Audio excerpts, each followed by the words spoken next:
In this video, Krista McNally shares her inspiring journey from crime reporter to storyteller to the meaningful work with the Dominican Sisters of Amityville.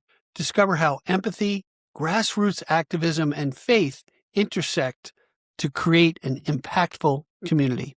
Check it out. I went into her room and she was just unreal. I mean, she was telling me things about her life, her experience, how she got involved with the sisters. Just blew my mind. I really have a pro that I'm going to be interviewing named Krista McNally. She was a former News 12 reporter. She reported on the crime scene. She got involved by interviewing the oldest nun in the world, which is Sister Frances Domenici, which I had the opportunity as well. And she got to know the Dominican Sisters of Amityville. And what I'd like to talk to her about is the strength of women and the grassroots work that the sisters do and the associates in the Dominican order. And I want to welcome Krista McNally to the Hello, We hello. Move Thank you for having Forward me. Together podcast. Hey, Krista, so good to have you. Thank you for doing this. And hey, you got to tell me your experience because we're kind of like parallel here, right? Yeah. We were recanting this a little bit off camera. Is your first real exposure to the Dominican Sisters? Tell me about that interview. So I reached out because, of course, the oldest sister in the globe is right here on Long Island. And I was working for News 12 at the time. And her birthday had just passed. But I said, this is still like really such a good story. Who would know, like, we had the oldest living nun here? So I reached out, and after like setting up the interview and whatever, they're like, yeah, of course, you could come in, you could speak to her. I said, all right, can we get in early? Like, is she doing anything before I come in? You know, TV, we like to kind of get that behind the scenes. Like if someone's, reading a Bible or doing her Get rosary, the whatever. B-roll. They told me she's getting her nails done and she doesn't want it on camera. And I said, this is going to be a fun interview. So like immediately before I even walked in the door, I was like already surprised at her wit and, Yes. her personality for being her age. I mean, like if you think about it, she's seen World War I, the Great Depression, World War II, like she's things that like most of us can't fathom, obviously, Right. She's lived through it. So I was already impressed with her before I even got there, just knowing A, she was getting her nails done, woman from my heart. Right.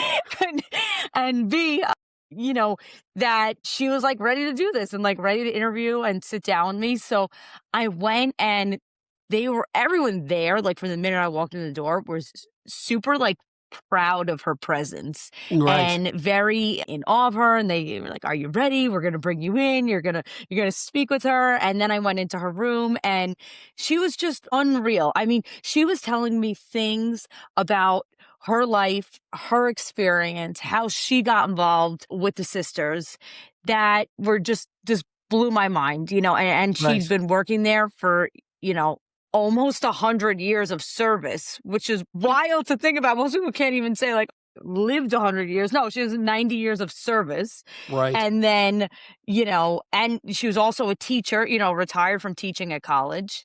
That was super impressive. Just everything about her was so impressive. And then she was telling me a little bit about her story, which I can get into if you want, but she was the one keeping the interview going. I'm leaving. I'm like, I have a 5 o'clock deadline.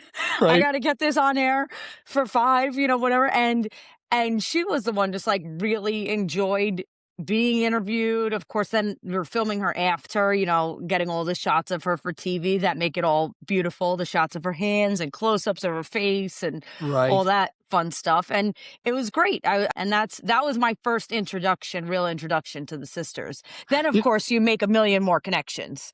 So then Sister Peggy, who's there. Peggy McVetti, yep. Yeah, she was in my high school. She worked in my high school back when I was in high school, St. John the Baptist. Okay, gotcha. So she was there for a very long time. So then she was like, oh my God, I can't believe it's you. I can't believe you're on TV. I'm like, I can't believe it's you.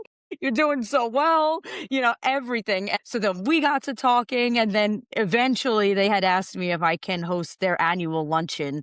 Wow. That's surrounds all around women empowerment, which of course I was like happy to do, I love that. You know, it's amazing. So, by the way, for those who are watching this, at the end of this episode, there'll be links to my interview with Sister Frances Domenici.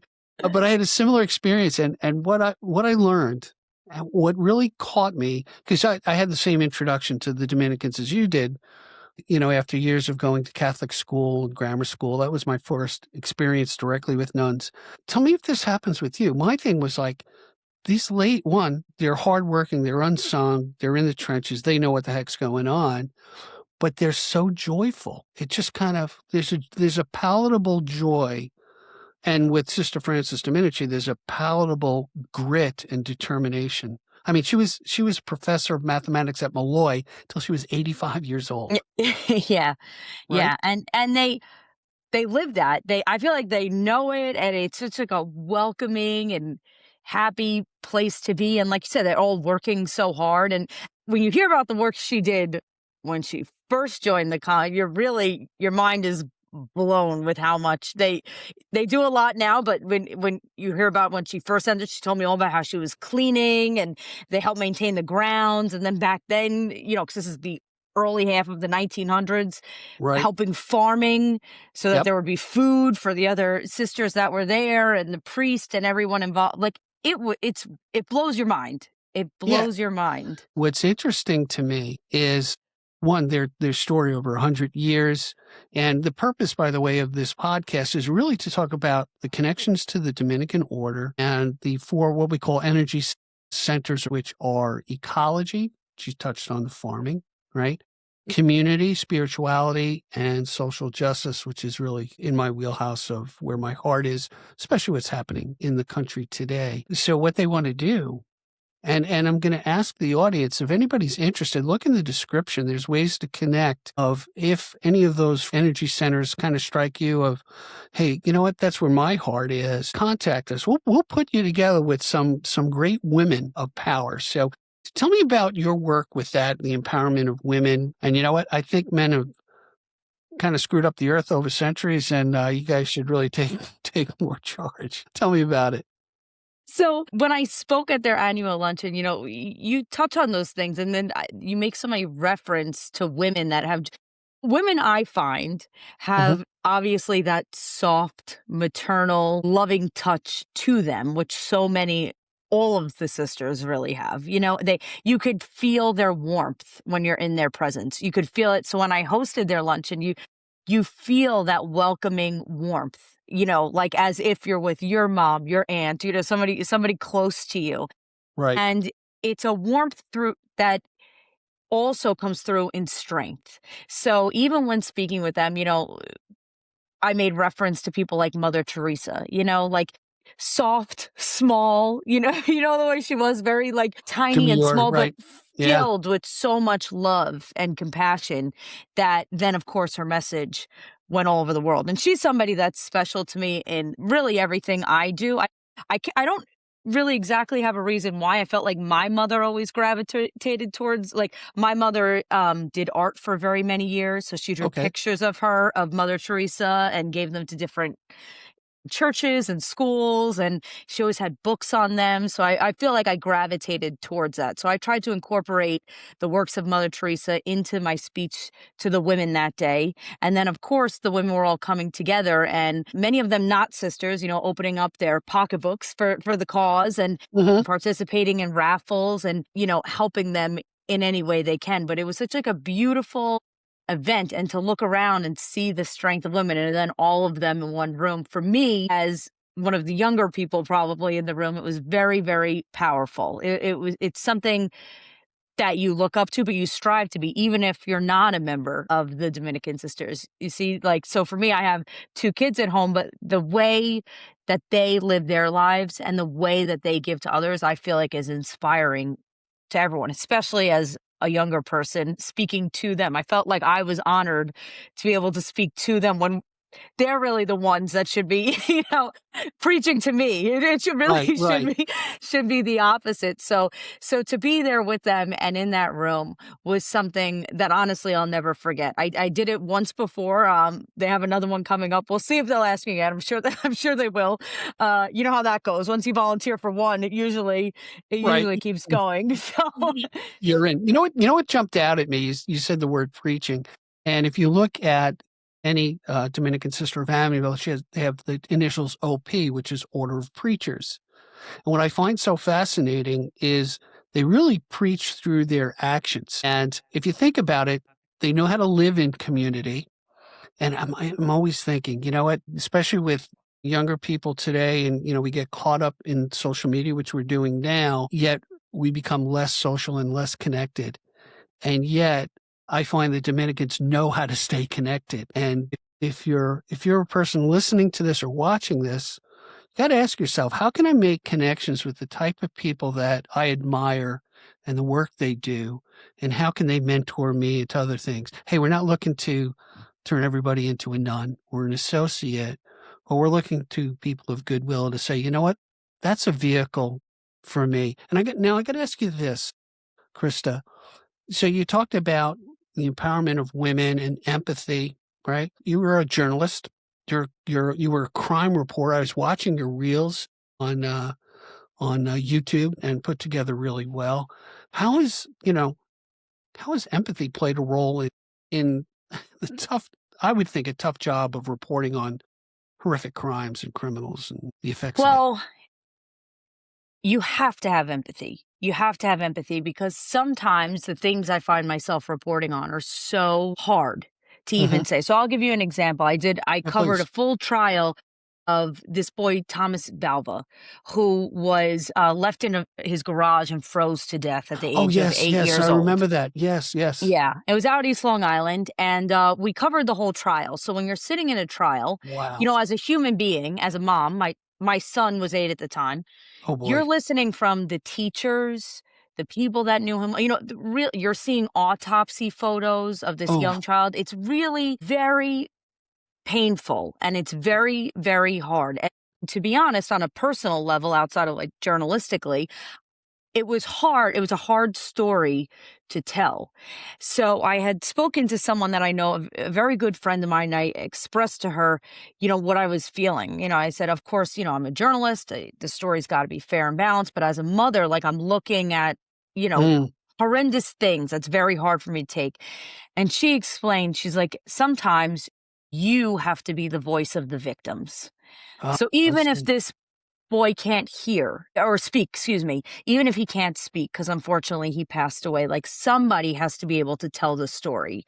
Right. Somebody's got to have, and that empathy and understanding and being able to tell a story that's so important maybe in turn could save another child's life, maybe another child that's going through one abuse or another at home. Maybe there'll be changes to the system that these children are protected more, but somebody's got to stand up and tell the story. So I find that empathy is very important because you're running into people in the worst moment of their life. So, I'm knocking on doors when people just lost a family member to a horrendous tragedy or, if you think about it, the stories that make it newsworthy usually, if you're a crime reporter, are very, very terrible tragedies. So you Right. have to have empathy when you approach people. So I would never, you know, you've got to be able to look at them in a way that they trust you, they understand you, and they know you're going to tell their side of the story. And it's very hard and it's a very delicate balance because you always have to tell both sides of the story. As a journalist, can't no matter who's Right. right and who's wrong, you have to tell both sides. But if people could see that you understand them and you understand their situation, it makes you all the more better at your job. And that's what I find really, that's where empathy comes in. That's where if you could see someone struggling and say, like, I see you, I hear you, like, how would you want to, let's say, honor your loved one? Hmm. Then they feel compelled to speak with you and tell their story. So empathy plays a huge role in everything that I do. You also have to have empathy for the people that are facing a lifetime in jail for, the crime that they may have committed. You have to be fair to them. You have to be fair all around. Right, So that right, empathy needs to come through in order to be able to do your job correctly and do it in a way that people are going to want to see your story, you know? right, right. I tell you, there is definitely an art to telling a story.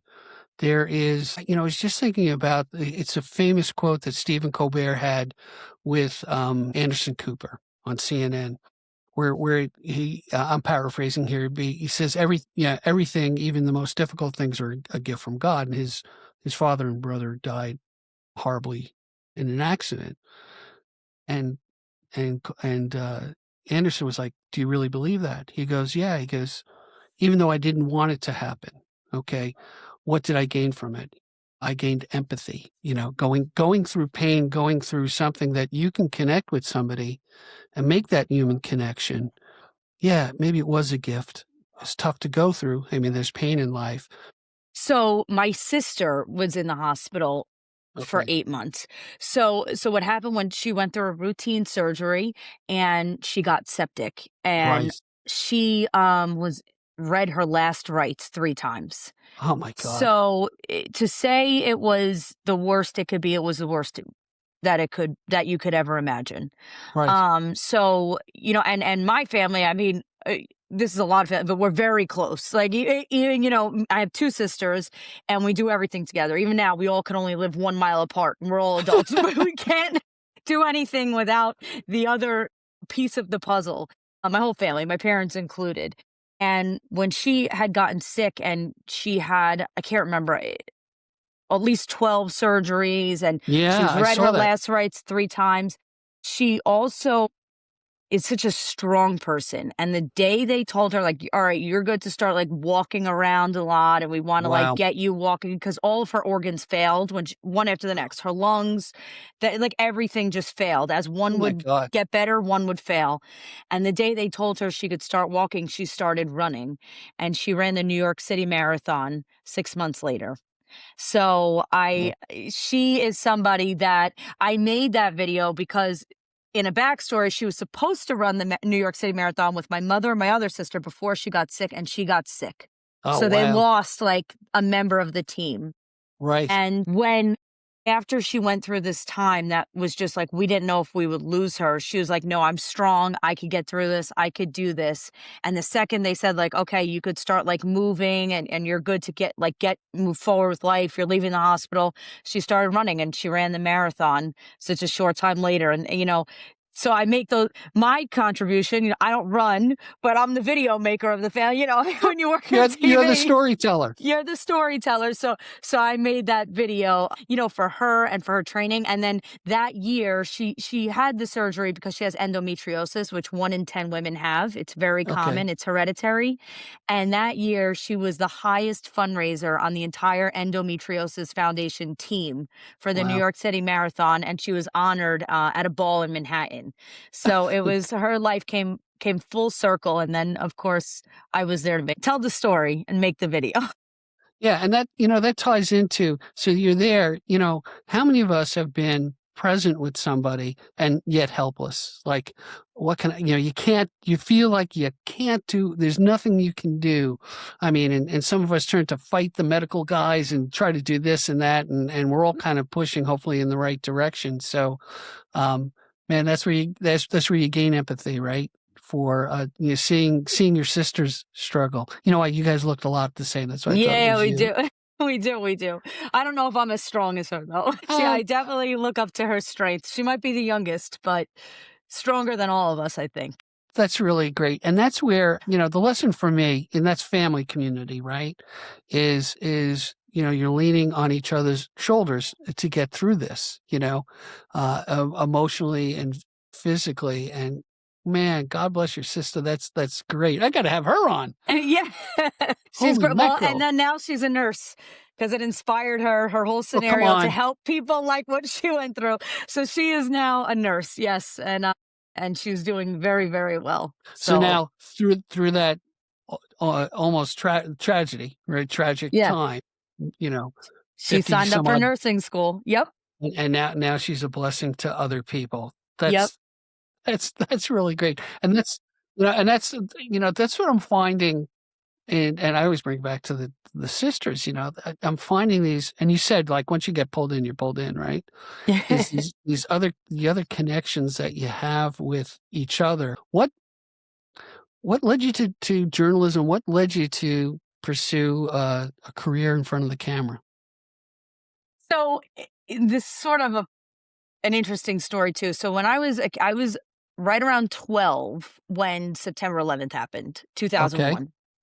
2001. And my mother was always very adamant that our eyes be open to the world and what's going on Okay. around us. And so my dad went in to volunteer to help in the relief efforts. He worked in construction at the time. Remember they were calling people in to Oh clear the yeah, sure. rescue and Welders. recovery Yep. when they thought they would be finding a lot more people. Unfortunately, you know how Right. that played out. But as soon as they could let people into the city, like the general public, my mother took me and my sisters in. So this was maybe like a week or two later. It was very soon after. And she Wow. said, like, you're living through history. This is something you have to see. So we went in. I had my digital camera, remember the wind up things and click, Yeah. and I took all pictures as close as we could get to ground zero. Wow. And there was something in that moment where, all of the TV people were around. And I Mhm. looked around and I said, like, that's where I want to be. I want to be the person to tell the story. That's my calling, and th- I was a kid and that was it. Like from that moment on, I knew that Really? was like I meant to tell stories. And not for any, my progress reports always said talk too much. At least I could You talk. and me both. At least I could talk, so that ended up being a skill, but it's not like, history and language arts and all they were never my favorite topics. I was always more of like a math and science person, but even at Okay. that, like I knew I wanted to tell stories. So from that moment on, I kind of did anything I could that would lead me to a career in TV. So I went, like I said, to high school at St. John's and they had a television program. So I Oh, did okay. that all of high school. I did the morning announcements and I stumbled over my words every single day and called people the wrong names and couldn't pronounce any of the athletes' name in in the announcements and made a bazillion mistakes. And it was a great learning experience. And from there I found a college. I went to Iona that like fit, they had a great TV program. And while there, I found one person that worked in TV and wrote him a letter and begged, "Can I just take you to lunch? Can I just take you to lunch? I just want to figure out, like, how do you get How in do you get TV? in? How do you get Yeah. in? I don't get it." And he said, "Come in. I'll give you a tour of the studio and bring your resume for an internship." And then the Wow. rest is history. Yeah. Yeah. So So then I interned like a maniac until I could get my foot in the door. oh, good for you, good for you. You know, it's funny, and I love public speaking. It's funny, and then I get more critical about public speaking and watch stopgaps, and you're great. So nice. Your presence on camera is great, and you're a storyteller. You have empathy, and you know what? You took the time today to speak with us here on We Move Forward Together. By the way, anybody who's watching, please subscribe. There's a thing called the hype button. Hit that hype button. That helps spread the word here and get the stories out of what's happening with the Dominican Sisters of Amityville and from associates and the foundation, especially through education with Malloy University. And a lot of them were teachers. Sister Peggy McVetti, great gal who went to public school her whole life, and now she's the current prioress. Had her. You'll see a link on the YouTube channel for that as well. And there's so many great stories to tell. And Krista, I just want to thank you. Thank you for doing what you do, getting involved with the sisters, and they need an MC and someone who could speak. And I hope they invite you back. Hopefully. But you know how it goes. Whatever skills you have a skill to create this podcast, you help where you can. It's if I could do it, I try to do it all the time. It's like anything else, they do such good work that if you can help someone else in even a tiny way, obviously I'm not out there with the sisters doing all the amazing work that they do. Like I said, if I could offer one thing in my spare time, you know how it goes with kids and a house and a career. Like, there's not too much spare time. Yeah, and you know what it is, just like your mom was, the influence of you to get you out of the bubble of, suburbia and say, "Hey, this is living history." That's a big risk. A lot of parents don't do that. They try to shroud their kids from things. But just think that act that she did for you that put you where you are now. For the people in the audience, you never know. Get involved with us. If you see something that, hey, this kind of is the wheelhouse I want to be in, there are women of grit and humility and talent at the Dominican Sisters that are willing to help you any way you can, because it's all about continuing the mission and God's good work with people out there. So, hey, thanks for being here, Krista. It's so great to meet you. Can't wait to meet you in person. Yes. And I know we can't say it, but we know you're taking a new turn in your career, and I wish you all the best. And can't wait till you break the news, as Thank I you. said. You and me All right, both. all Thank right, you. Thank you. my pleasure. Okay, until next time, be well, everybody.